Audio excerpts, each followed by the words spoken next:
This episode is sponsored by The Path, the coach-guided membership designed to help you make alcohol small and irrelevant in your life by removing your true desire to grab that next drink.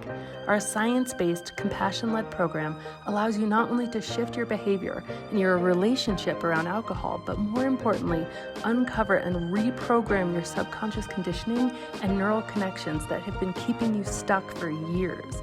With daily live breakthrough coaching, an intimate and supportive community, regular peer-to-peer connection calls, and a complete vault of resources, this is where your path to total freedom and effortless enjoyment of your new way of life begins. Join us at nakedmindpath.com. Hi, this is Annie Grace, and welcome to this Naked Mind podcast. And I'm here with Stacey today. Welcome, Stacey. How are you? Thank you so much. I'm really good. How are you? I'm great. It's nice to have you here. I love your scarf. I'm very. Oh, thank you so much. Why don't you take us sort of back to the beginning in your journey with alcohol? Where did it all start for you? So I would say that my journey with alcohol probably started a long time before I actually picked up my first drink, which I think pretty much everyone can say, because we've all had relatives or friends or society, some kind of influence with alcohol that kind of got into our heads before we ever actually tried it ourselves. So for me, my first introduction to the world of alcohol was actually my dad. I would normally say he was an alcoholic, but after reading your book and after listening to your videos, I would now say he was on the severe end of alcohol use disorder. So more normal people who don't understand the different terms would just say alcoholic. And that was me until recently. I just thought that that was the common thing to say. And so yeah, from a young age, he started drinking, and he had me late in life. My mom and him were both 42. So he had been drinking a long time by the time I came around. And it was at the severe end. So he would drink beer. So it took him a long time to get drunk. He would start at like 10, 11 in the morning, and then you would only start to see the effects like 7 p.m., maybe 6 p.m. So luckily for me, he was not an abusive or aggressive alcoholic. He would more just become very almost childlike, I would say. He would need a lot of reassurance. He would be very insecure, just sort of not like the strong, capable, happy person that he was during the daytime. And for me, that was very hard to see as a child, because I had this image of him as my dad and as this happy, lively person who I could depend on. And then in the evening, it was kind of like I became the adult where I had to tell him, it's okay. Yes, I love you too, and that was kind of hard. And so due to that, and due to my mom having some mental health issues, my brother and I were taken into foster care when I was 6 and he was 11. So luckily my foster parents were very good at explaining things to us. Like, they didn't just say, oh, like your mom and dad had issues and then leave it at that. Like, as I got older, they started to explain to me, like, your dad has an issue with alcohol, your mom has mental health and depression, and that's why they can't have you. Because as a kid, you're wondering, why can't I be with my parents? Like, nothing bad happened. Why can't I just live with them? And as I got older, I started to understand why not. And so I got to have two different lives, in a sense, where living with my foster family, I felt very safe and comfortable and taken care of, and I had money and I had food and I had everything. And then when I'd go see my parents on the weekend, they were separated when I went into foster care. Right before that, maybe in the year before I went into foster care, they had separated. So I would have one day with my mom and one day with my dad. And as much as I liked seeing them and I enjoyed their company and they were still my parents, I definitely felt more vulnerable, and like I had to take control and I had to be the responsible one. And that was very hard. And then when I got back home to my foster home, I just felt like I would literally get into the car and just like I'm safe again, like I'm okay again. And it's not that I felt my parents would ever do anything to hurt me. It's just that I felt that they weren't capable. So I just worried about, anything really. So that was kind of my first foray into mental health and alcohol. And since I saw what it did to my dad, I was one of those people that said, like, I'm never touching that stuff, like, never. And the older kids and teens would be like, oh, you will, like, just wait till you get older, you will. And I was like, no, I promise you, I am not going near that stuff. Like, I did not like it. And then they were right. As you get older, everyone's drinking. And my foster parents drank also, but they reserved it for the weekends, and they did it in, like, a responsible fashion, like, as much as using any drug could be responsible. Like, now that I know alcohol's a drug. But yeah, it would be on the weekends. It would be in the evenings. It didn't really change who they were. Like, they might be a bit more relaxed, but I didn't see any major difference. So with them, I was like, okay, maybe alcohol's not so bad. Some people can have it and they're having a good time and everything's good. And in movies, of course, and shows, everyone's drinking. So I'm like, okay, maybe my dad was just someone who could not handle it, and that's fine. There's some people like that, but most people are fine. So I had my first drink when I was like 13 or 14. And it was enough to make me be like, okay, this is interesting. I'm not really sure what's going on here. It's okay, but I'm not, whatever. There's no big, I don't see the big deal about it. And then so as the years passed, that was kind of what happened. I would just have a drink here and there. Like, if an adult is like, here, do you want a sip of this or something? Because they like to do that. I don't know why they like to do that. It's fun for them, like, to see a reaction. And it wasn't a big thing, like, here, have all this alcohol. It's just like, have a sip and see if you like it. And I was always like, nah, not really. So for me, my alcohol drinking, it, like, on a consistent basis, it didn't start till I was maybe like 18. I started to have it from time to time because here in Ontario, I live very close to the Quebec border, and the legal age in Quebec is 18 to purchase alcohol. So my friends would often go buy it. And then in Ontario, it's 19. So when I turned 19, I was legally able to drink it. So from time to time, I would try and feel like an adult and like, I'll have some wine with my dinner tonight. Like, just that kind of thing. But I didn't really care for it that much. It was just to feel more adult-like. And then as I got older, I developed a lot of anxiety issues. Like, I'd always had anxiety, but then it was getting worse. And after I graduated high school, I didn't know what to do with my life. So I stayed in my hometown, and I met someone there, and we moved in together. And I just felt very lost and very unsure of what to do. And I felt like everyone was moving on and leaving me behind. And it just, all the anxieties that I had in my life kind of just built up because I was alone a lot of the time. I couldn't find work. It was a little town. And I just felt really lost. And I'd also lost my dad when I was 14. It wasn't due to alcohol. It was due to an accident at work, but that had kind of taken a long time to hit me. Like, I had been numb for a long time. And as I got older, like 15, 16, it started to hit me, and I started to process it. And then I feel like a lot of the residual stuff, it just came out more as time went on. Sometimes time helps, but in my case, it kind of just took time to fully hit me. So I was very anxious. And at the worst point, I couldn't even leave my house without feeling anxious. Like, the farther I went from home, the worse it became. And I did end up getting a job. And for that job, I would sometimes have to commute like 45 to 50 minutes. It's a rural area, and I would go to different centers around the county. And just taking that 45-minute drive filled me with so much anxiety because I was so far from home, in my opinion, and it was really hard for me. So I would, this is like one of the worst things that seems like an alcoholic to me, but I wasn't even drinking.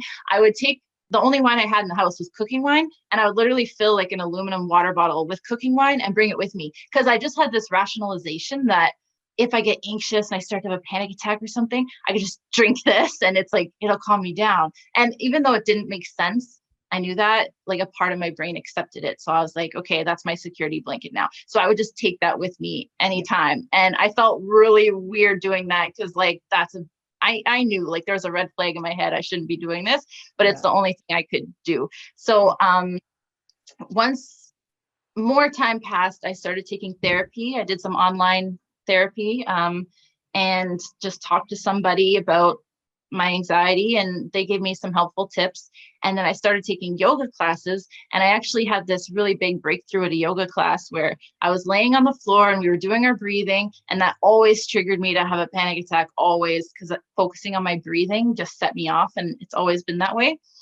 And she was saying, like I would usually distract myself and think of other things. And she was like, just feel what you're feeling. If you feel uncomfortable, feel that. If you feel sad, feel that. If you're bored, feel that. It's okay. Just let it wash over you. And as she was talking, I did start to feel like my adrenaline kicking in, like I was getting a panic attack. Like my heart started racing. I felt my palms start to sweat. I felt all the emotions, but I wasn't moving and I wasn't distracting myself in my head. And I was I was like, this is weird. I always run away and I'm not. And the funny thing is, within about 30 seconds, it had passed. It was over. Right. And I was like, what? No, like after all these years running, I just had to feel it and be scared for that period of time. And it just left. I realized it wasn't the anxiety that was necessarily the problem. It was my pushing it away. And that was a really big breakthrough for me. So soon after that, I felt like free. And I decided to move to Ottawa, which is the closest city to where I live.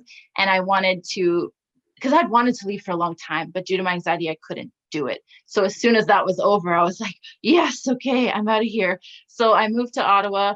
And when I moved here, I didn't start drinking much. Like I had a few ciders or a few glasses of wine from time to time, but nothing big. My drinking really started to get more elevated, I'd say, is when I got a job at a theater doing like box office concession, just basic stuff. And I met my current boyfriend there. And he and I got to know each other and we would start hanging out. And basically we would go next door. There was a grocery store and there was a wine rack attached, which is like they just sell wine and ciders and stuff. And we would just go get stuff for dinner. And then the wine rack's right there. So we're like, oh, let's just get something to drink. And they have all these different flavors, like apple and pear and blackberry and everything. So it's like fun, like, let's do it. It's more just like a thing to enjoy. It wasn't for the alcohol exactly. But as we started to get to know each other and hang out and have fun together, we always had that with us. And I think it made me romanticize alcohol because it was always part of the experience. So instead of feeling like, oh, I'm having a great time because I'm with this great person, I felt like the alcohol had a direct role in that. And I just realized that now. I didn't realize it at the time, but it definitely started to romanticize it for me. So then every time we were going to hang out, I would be like, do you have anything to drink at your house? And if he said no, I would have to go get some. Like I wouldn't go there or let him come over if there was nothing, because I just felt like it was going to be boring. Like we'd be depriving ourselves. Like I have to make this nice.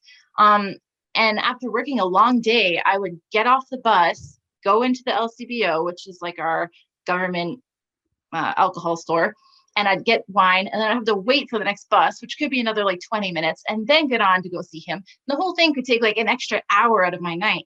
And when you work minimum wage and you're tired, like that's the last thing you want to do is like extra commuting and all that kind of stuff. And I would do it. And so at that point, I was kind of thinking like, if I can't enjoy myself without this, that's a little bit weird. And if I'm taking this time out of my day to get this, that's not good. But at the same time, it wasn't really a big issue. So I just kind of put it to the side. And then I ended up leaving that job at the theater and I took a different job that was a lot more stressful. And I ended up moving in with a roommate who was a very negative person, just very negative about life, always in a bad mood. And when you're around someone like that, it just permeates the area. It's not just reserved for them, like they spread it around. So all in all, I was getting pretty miserable. And it became a habit to just get off work, get home, take my shoes off, and just have a drink straight away. Like that was my treat. Like I earned this. And even like halfway through work, I would already be thinking about going home and having it. Like that's what's getting me through this. I can deal with this terrible customer because I'm getting a drink later. So just get through it. And that's when it started to add up for me. And I was having a hard time. Like I didn't have energy. I had no energy. And I had gone vegan recently, like in that time. And I was like, oh, it's probably my vegan diet. And even though I was eating really healthy, I was still like, it's probably my vegan diet, or like, I'm not getting enough nutrients, or I'm not exercising enough. I don't know. And then like I would need 3 energy drinks, like several coffees just to get through my shift. And my coworkers would be like, how many energy drinks are you on today? Like it was a joke for them. And then as I kept going and I finally started doing research about alcohol. Like in this time, I would kind of Google it from time to time and learned like it interrupts your REM sleep. And I'm like, oh, I drink like right up until the point where I go to sleep. So that makes perfect sense. But I still didn't want to stop. And on weekends, if I went home to my farm, they are whiskey drinkers, and that was too expensive for me to buy. So I would just be like, ooh, free whiskey. Like I can just have as much as I want. And then I'd go overboard, and then I'd be super hungover the next day, and it was terrible. And I'd be like, ugh, I don't want to do that again. But then of course I would do it again. And so it was all starting to like slowly compile, like slowly things were making me not want to drink, but the benefits still felt as if they were outweighing the cons of it. So, and then during this time, even though I was mostly drinking alone by myself, like it wasn't a depressed thing. I actually enjoyed drinking alone. I would put on a movie or a show or whatever, and I would just drink. And to me, that was calming. Like I liked it. The odd time I would go hang out with my high school friends. Some of them had moved to Ottawa, and they were still very immature and very high school minded. And when I drank, I would just act just like them. Even though I looked down on them for those behaviors they would do, I would act just like them when I drank. And I would sometimes be worse than them. Like they had a kind of a mean-spirited attitude, and I would just try and impress them, and I would get extra mean. And they would even be like, whoa, that's a bit far. And so then I'd go home, and I'd like, sometimes I would literally throw up from drinking too much, which I didn't usually do. And then I'd feel terrible the next day and be like, why did I act like that? That is not who I am. Like, I'm so embarrassed. And sometimes my boyfriend would be with me, and I was so embarrassed that he saw me like that. And he was in charge of getting me home. And when I was younger and I wasn't drinking and I was in charge of drunk people, I absolutely hated it. It was like, get your stuff together, not have to do this for you. So all that kind of stuff was compiling, and I finally started to be like, okay, well, I'm not going to quit, but maybe I'll cut down. Like, there's no harm in cutting down. I could save money. I could be healthier. Like, let's look into it. So that's when I like slowly started to research it. I would watch like YouTube videos about alcohol, and I went on Instagram and I found a few accounts that were sober accounts, and I was like, okay, this seems all right, but I still wasn't fully there. And it just sort of took a long time. And looking back, I feel dumb. Like I had so many warning signs early on, and I still kept going. I think like one of the main things of the reason that I quit is that I would be hungover pretty much every single time I drink, which I hated, because like you work all week really hard, and then you celebrate the weekend with drinking, and then you wake up hungover and you can't even enjoy your day. Like you're exhausted, the light hurts your eyes, you have a headache. I wouldn't want anyone to be around me. Like, just leave me alone. I just need to be alone for the day. And I was like, what's the point of this? So the hangovers were a main thing.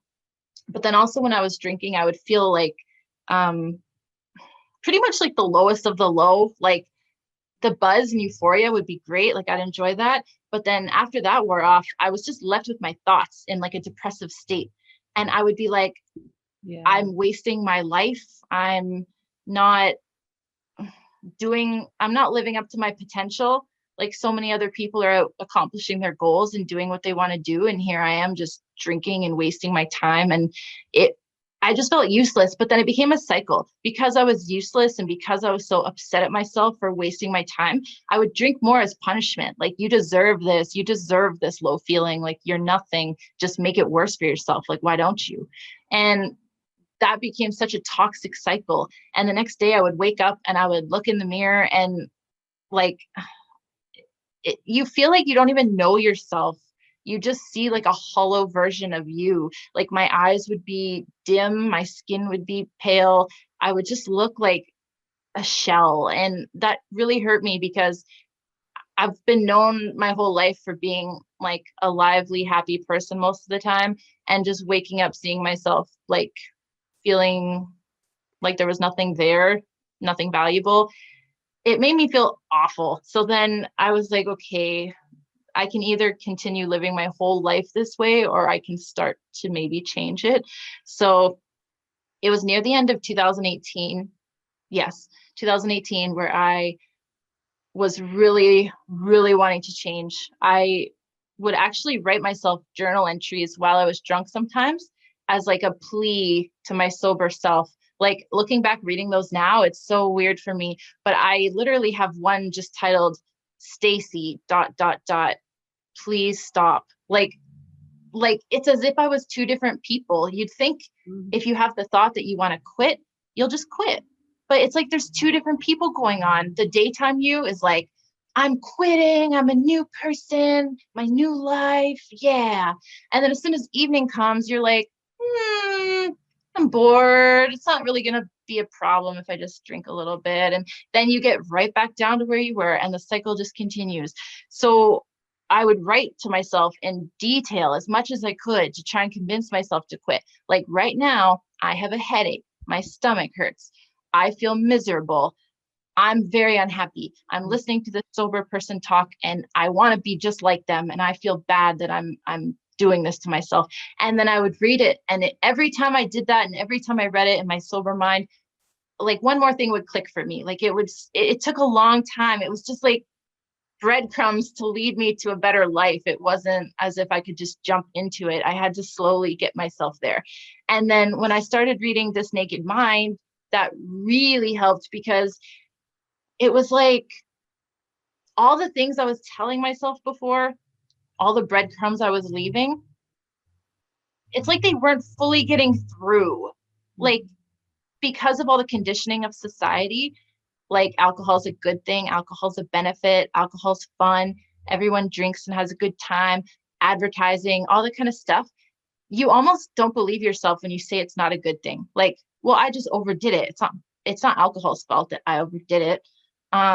Like you just don't fully understand everything. But when I read This Naked Mind, it was just like the door opened. Like I was trying to break down a door before, and This Naked Mind opened it up so I could see like, oh, I understand now. I guess it's like the cognitive dissonance thing. It gets rid of a lot of that because you explain everything in a way that like it just changes your whole perception.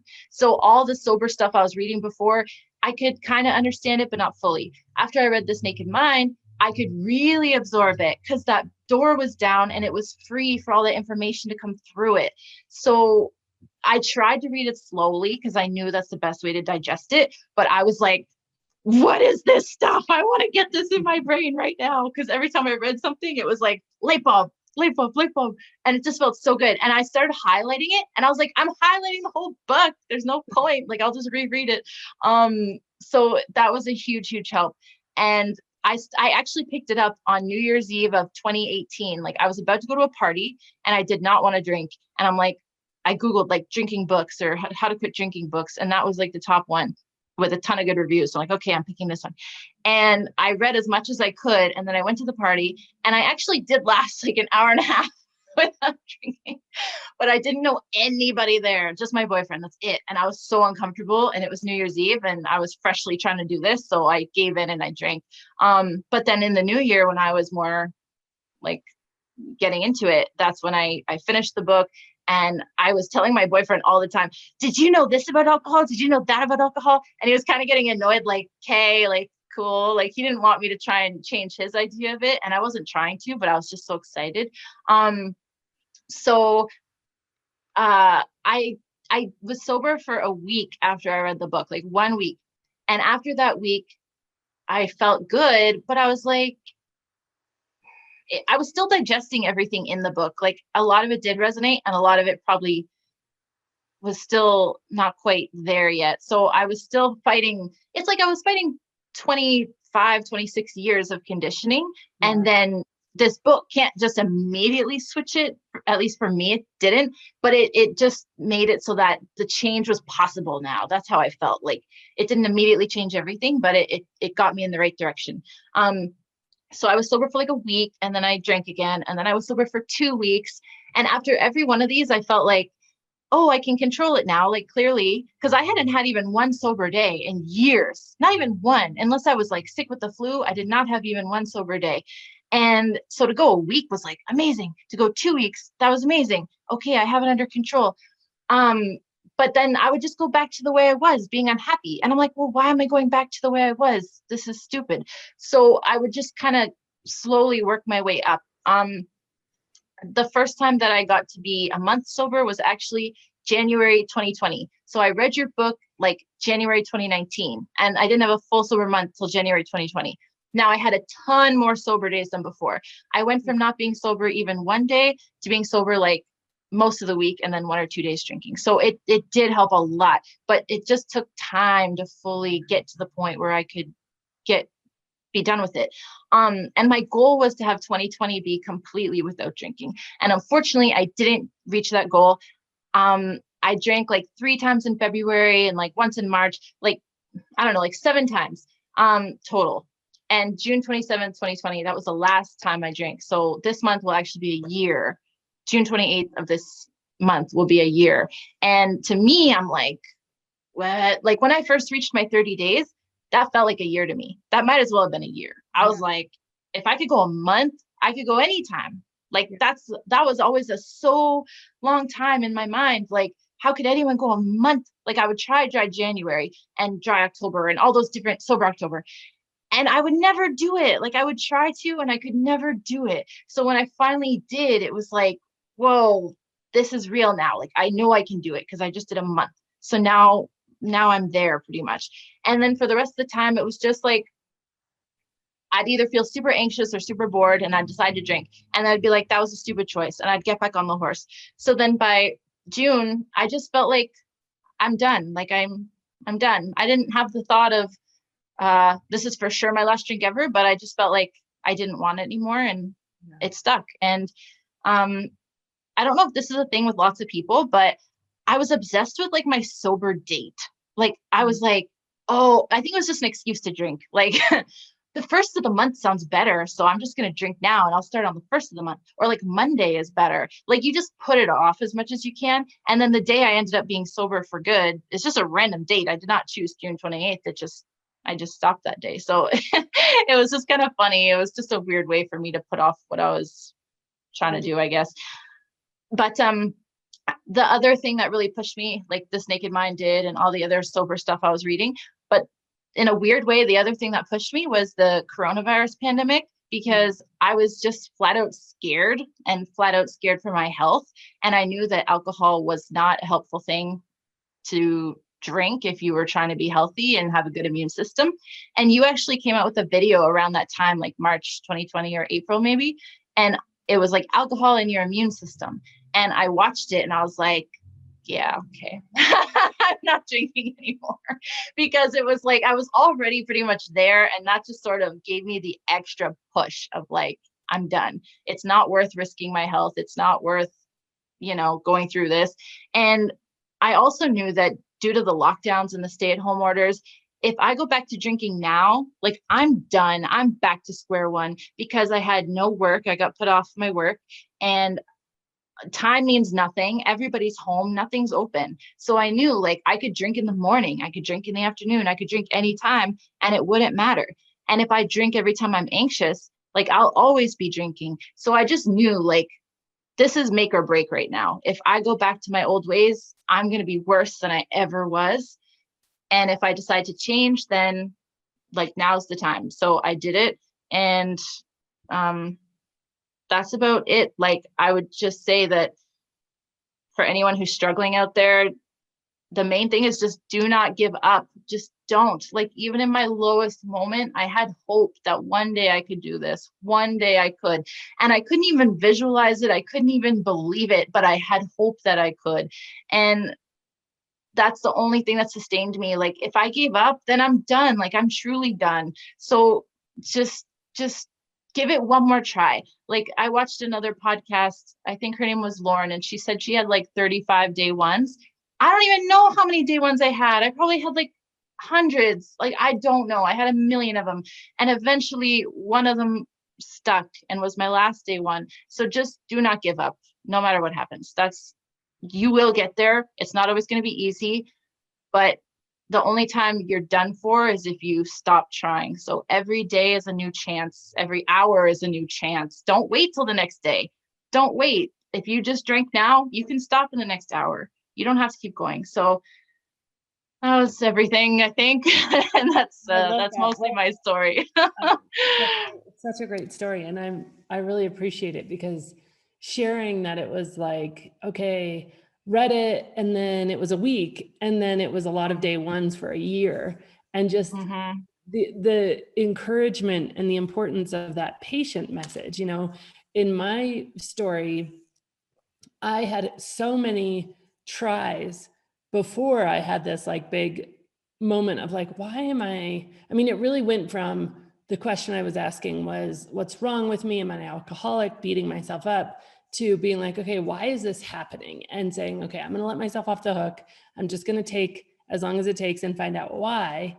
And then, if I find out that alcohol is the end all be all perfect substance on the planet, I'll keep drinking it. And if I find out it's not, then I'll make a different decision, but I'm just going to find out why. And I'm going to let myself keep drinking in that discovery process. And then it was easy. And so I think people do get the false idea that, okay, well, it was just one and done. And if I mess up, then somehow it didn't work for me, or I wasn't doing it right, and that's not true. In fact, our head coach, Scott Pinyard, has a very similar story to you, where he, right away, like had a few days, and then it took him a really long time after that. And it was like just a very slow process. And sometimes I think we have to try over and over what doesn't work for us to realize it doesn't work for us. Like that's just part of the growth, right? That's true. It sounds like you always say insanity is doing the same thing and expecting a different result. But sometimes you do have to do that a certain number of times because you think maybe it's a fluke. Like there was so many times I tried to not be hungover the next day by just changing my pattern. Like I'll just drink this alcohol instead of that one. I'll try drinking a cup of water every time. I'll try eating this, whatever. Because I was like, maybe I could just make this work for me. And you do have to fail a certain number of times before it clicks with you. Like, okay, like clearly at this point, we can conclude that it's over. And especially with something as powerful as alcohol and all the messages we're given about it, I don't think it's, maybe some people can read your book or read one single quote and be like, cool, I'm done. And I think in your book, you did say, I don't remember who it was, but they did quit cold turkey one day. And I was so jealous reading that. I was like, oh, I wish I could do that. That would be awesome. But I think for a lot of people, it does take time. And if I could just add one more thing, I would say I kept searching for my rock bottom moment to be a sign to stop. And I knew if I had one, I could stop. And so I was like, well, I'll just keep drinking till it gets to that point. And then I'll really have a reason to stop. And then I'll have a really good redemption story. Like I was way down in the lowest of the low and I made myself better. And now look at me. Like I wanted that whole thing. And I thought that was the epitome of what a recovery story is. And I had read a quote just like, you don't have to be an alcoholic to quit drinking, or like you don't have to eat McDonald's every day to want to eat healthier, basically to be like, you don't have to wait for the worst of the worst to start improving things. And I never had one massive rock bottom moment. I had many small moments that were bad that added up. And I think that's what a lot of people need to hear is you don't need to like crash a car and go to jail and have all this bad stuff happen to you in one night to feel like you're too far, or you need to change. Like if you feel like alcohol isn't making you happy, or it's messing up your life in any way, you can stop anytime, and don't wait for that moment. Just like you said, try. And if you discover that alcohol drinking was a better life for you, okay, then at least you tried. And that did help me as well. Just because you kind of trick yourself by saying that, because you obviously know not drinking is going to be better, but you're like, I'll try it. And if it's bad, I'll go back to drinking. And it's like, not drinking is way better, but it's enough to get you in that zone. It's enough to say, I'll try out this life and see what it's going to be like. And I expect it'll be boring and not very good. And I'll probably go back to alcohol anyways. But then you realize, oh, like I'm actually sleeping better and I'm waking up with energy and I don't have to have a headache every day and I've lost 5 pounds or whatever.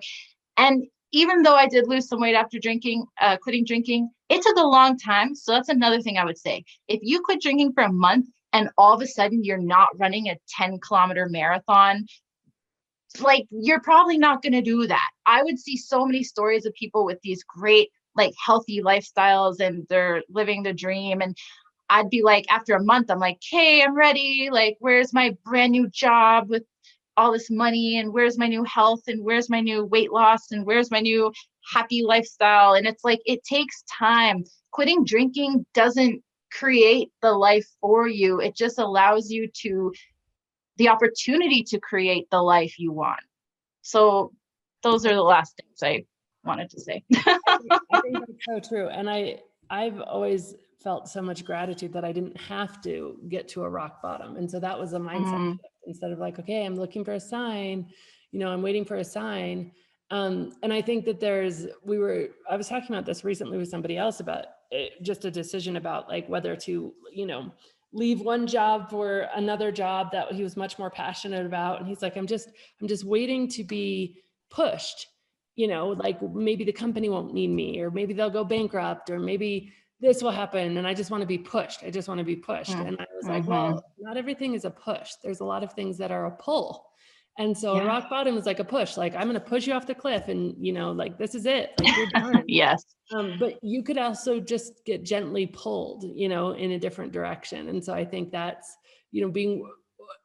it's really cool that there was a moment in your journey when you heard that quote and you're like, oh, it's worth listening to what's pulling me forward instead of trying to just, say, well, I just better wait. Cause I think a lot of people get stuck there. They're like, well, it hasn't been bad enough. I haven't had the really bad sign. And so it's almost this reckless attitude to just keep moving forward, which is interesting. I had another for sure. so you went vegan before you went alcohol free. And I was just wondering, what was there any, I have a really good friend who is a vegan, and she now is stopped drinking about 4 years ago. But before that, she was a vegan and a very, very heavy drinker. And we've talked about like, was there any major cognitive dissonance there about like, okay, I'm doing this for my health and this or I mean, her reasons are partly her health, but also just partly treatment of animals. And so it's partly ethical, but it's always an interesting conversation to be like, when you really put a line in the sand about one thing, does it create more noise about the other thing? Well, yeah. So I actually didn't think about that. That's an interesting point. For me, I went vegan 100% for animals. Like I didn't care about much else. I had just always been an animal lover my whole life, and I'd watched a lot of videos and done a lot of research, and I just decided like, okay, I'm going to do this. And I knew that there were health benefits to it, but I didn't care about that because honestly, like, I don't really like cooking. So I was always eating just like, my healthiest thing I'd eat is like beans and rice or like Kraft dinner, like before I was vegan. And so for me, the health didn't really matter. But that being said, I was being careful to have all the nutrients I needed. Like I was taking a B12 supplement, I was taking omega-3s, and I actually worked at a health food store. So like when I went vegan, a lot of people there were vegan. And so I knew a lot about the health parts of it, and I was trying to make sure I was healthy. But then at the same time, I'm ingesting this alcohol, and I didn't really think of it so much like that, but I could easily see how the cognitive dissonance is very strong with that, because some people do go vegan for health reasons only.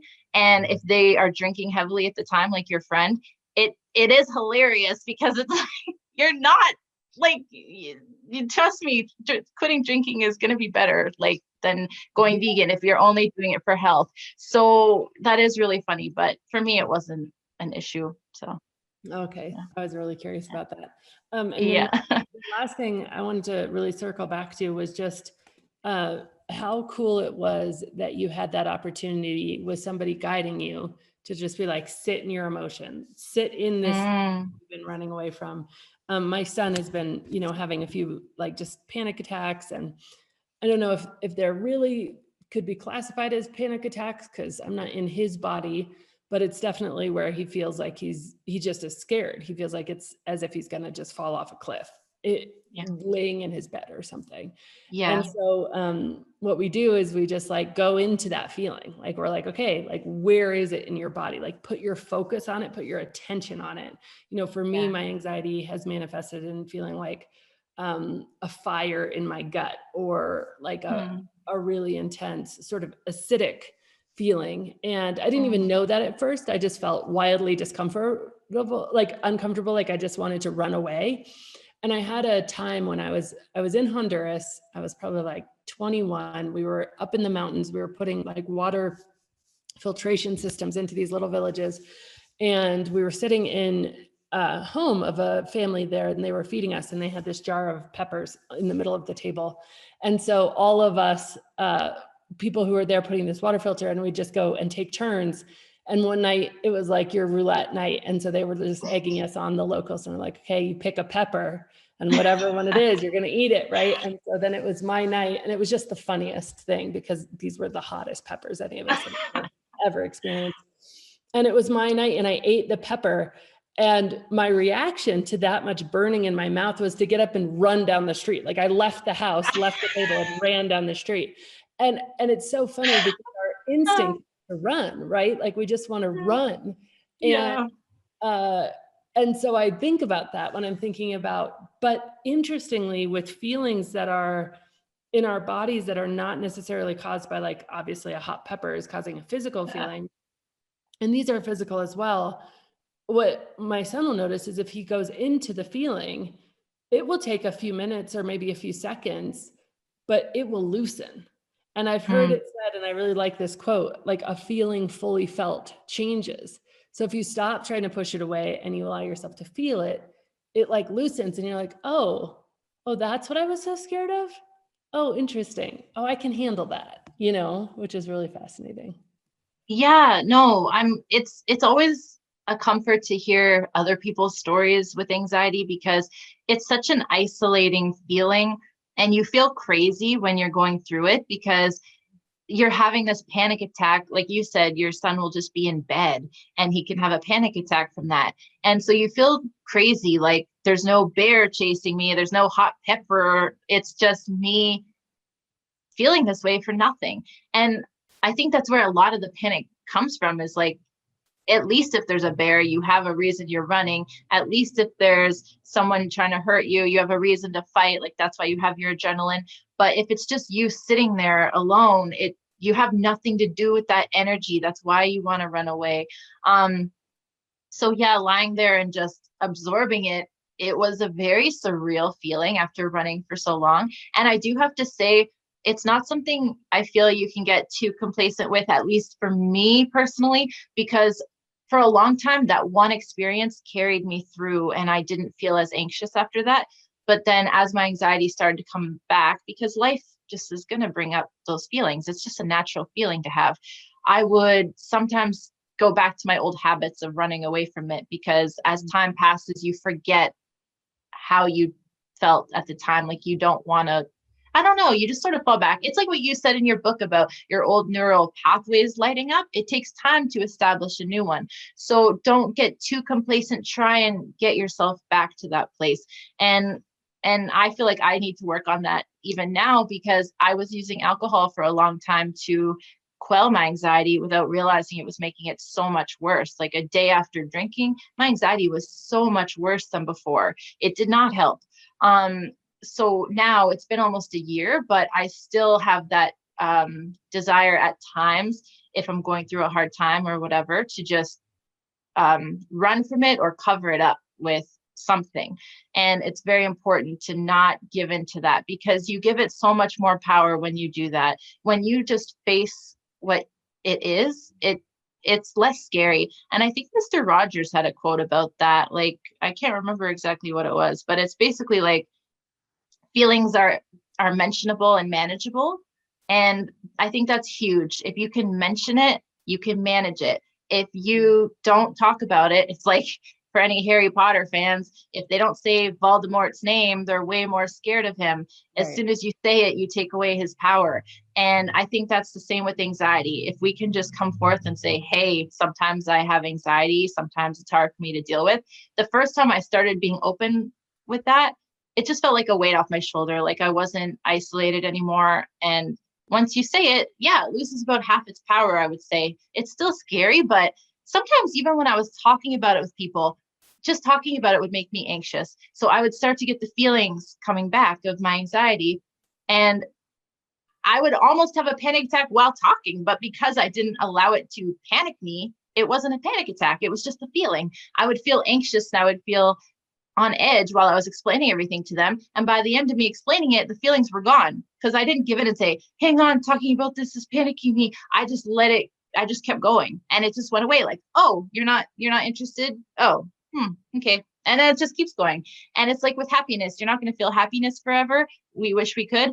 You're not going to feel anxiety forever. So I think it's great that you're doing that with your son and helping him work through it from a young age, because I didn't get the chance to work through it till I was a lot older. And you're giving him really valuable tools now. Like that will help him in so many ways, not just with anxiety. That can help so much with just anger. Sometimes when we're angry, it's so hard to let go of that, or resentment or guilt or whatever. So the fact that you're teaching him that now is so awesome. You're building like a foundation for him to be able to handle his emotions better. And that's awesome. I think a lot of us could use that. So that's great. I heard speaking of anger, I heard a trick with kids, which is basically like, if they're really mad, tell them to try to get more mad.